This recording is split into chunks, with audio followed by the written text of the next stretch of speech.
हर महादेव। मेरे शिव के भक्तों, अब तक आपने भगवान शिव के द्वारा सृष्टि की रचना किस प्रकार की गई, इसमें भगवान शिव द्वारा धरा गया अर्धनारीश्वर रूप की कथा सुनी, सती जन्म तप तथा विवाह की कथा सुनी, सती का योग अग्नि में आत्मदाह की कथा सुनी, वीरभद्र का प्राकट्य और दक्ष यज्ञ विध्वंस की कथा सुनी, देवताओं की प्रार्थना तथा दक्ष को भगवान शिव द्वारा क्षमादान की कथा सुनी, पार्वती जन्म तथा तप की कथा, कामदहन की कथा और शिवजी बारात की कथा सुनी, शिवजी परिजन की कथा, शिव पार्वती विवाह की कथा, कार्तिकेय जन्म तथा तारक वध की कथा सुनी। आज मैं आपको गणेश जन्म की कथा सुनाऊंगी। एक बार भगवती पार्वती स्नान कर रही थी। उसी समय भगवान शिव वहां पहुंच गए। पार्वती जिन्हें देखकर लजा गईं। अपनी प्रिय सखी जया विजया के कहने पर उन्होंने अपने शरीर के मैल से एक पुरुष का निर्माण किया। वह देखने में परम सुंदर तथा बल पराक्रम से संपन्न था।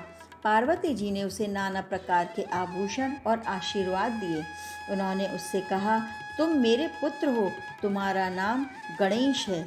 आज से तुम मेरे द्वारपाल हुए। पुत्र, मेरी आज्ञा के विरुद्ध कोई भी मेरे महल में प्रवेश न करने पाए। ऐसा कहकर भगवती पार्वती ने गणेश जी के हाथ में एक छड़ी दे दी। महावीर गणेश हाथ में छड़ी लेकर पहरा देने लगे। उधर पार्वती जी सखियों के साथ स्नान करने लगी। उसी समय भगवान शिव दरवाजे पर आ पहुँचे। पार्वती जी के प्राण प्रिय पुत्र गणेश से वे सर्वथा अपरिचित थे और उनकी अभिलाषा अंतःपुर में प्रवेश करने की थी। गणराज ने उनसे कहा, आप माता की आज्ञा के बिना भीतर नहीं जा सकते। माता स्नान कर रही हैं। भगवान शिव बोले, मूर्ख, तू मुझे रोक रहा है? तुझे पता नहीं मैं कौन हूँ? मैं पार्वती का पति साक्षात शिव हूँ। मेरे ही घर में मुझे रोकने वाला तू कौन है?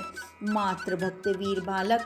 गणेश ने कहा, आप कोई भी हों, किंतु इस समय मेरी माता की आज्ञा के बिना भीतर नहीं जा सकते। ऐसा कहकर गणेश जी ने अपनी छड़ी अड़ा दी। लीलाधारी भगवान शिव ने अपने गणों को आज्ञा दी, पता करो ये कौन है और मेरा मार्ग क्यों रोक रहा है। शिव गणों ने गणेश से कहा, तुम कौन हो, कहाँ से आए हो? यदि तुम अपने प्राणों की रक्षा चाहते हो तो शीघ्र ही यहाँ से चले जाओ। गणेश जी बोले, मैं माता पार्वती का पुत्र हूँ। माता ने मुझे किसी को भी भीतर प्रवेश न करने की देने की आज्ञा दी है। शिवगणों ने लौटकर भगवान शिव से बताया कि वह बालक माता पार्वती का पुत्र है, वे अपने स्थान से नहीं हट रहा है। भगवान शिव ने अपने गणों को डांटते हुए कहा, मूर्ख, तुम लोग एक बालक के सामने विवश हो गए। जाओ, जैसे भी हो उसे शीघ्र दरवाजे पर से हटा दो। महेश्वर शिव का आदेश शिरोधार्य कर उनके गण अपने अपने अस्त्र शस्त्रों से सज्जित होकर पार्वती नंदन गणेश को पराभूत करने चले। भयंकर युद्ध शुरू हो गया। शिवापुत्र गणेश के आगे शिव गणों की एक न चली। शक्तिपुत्र के प्रहार से व्याकुल होकर सबके सब प्राण बचाकर भाग चले। तत्पश्चात समस्त देवता भी भगवान शिव की ओर से युद्ध करने आए, परंतु वे भी वीरवर गणेश के आगे टिक न सके। तारकासुर का संहार करने वाले कार्तिकेय के भी अस्त्र शस्त्र निष्फल हो गए। स्वयं भगवान शिव का त्रिशूल और पिनाक भी मात्र भक्त गणेश के सम्मुख बेकार हो गया। फिर भगवान विष्णु और गणेश का भयंकर युद्ध प्रारंभ हो गया। पार्वती नंदन को युद्ध में संलग्न देख महेश्वर शिव ने अपना तीक्ष्ण शूल उन पर फेंका। शूल के प्रहार से गणेश का मस्तक कटकर दूर जा गिरा। ये समाचार सुनकर पार्वती जी शोक से व्याकुल हो गईं।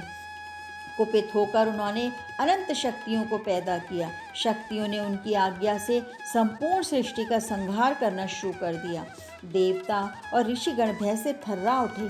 व्याकुल होकर उन लोगों ने पार्वती जी की स्तुति की। भगवती पार्वती ने कहा, ये प्रलय तभी बंद होगा जब मेरे पुत्र जीवित हो जाएगा और देवताओं में सर्वश्रेष्ठ मान लिया जाए। भगवान शिव के आदेश से उत्तर दिशा से हाथी का सिर काट कर लाया गया और उसे गणेश जी के मस्तक के स्थान पर जोड़ दिया गया। तभी से गणेश जी देवताओं में सर्वश्रेष्ठ और सर्वपूज्य बन गए। तो ये थी प्रभु के भक्तों गणेश जन्म की कथा। कल मैं आपको त्रिपुर दाह की कथा सुनाऊंगी। ओम नमः शिवाय।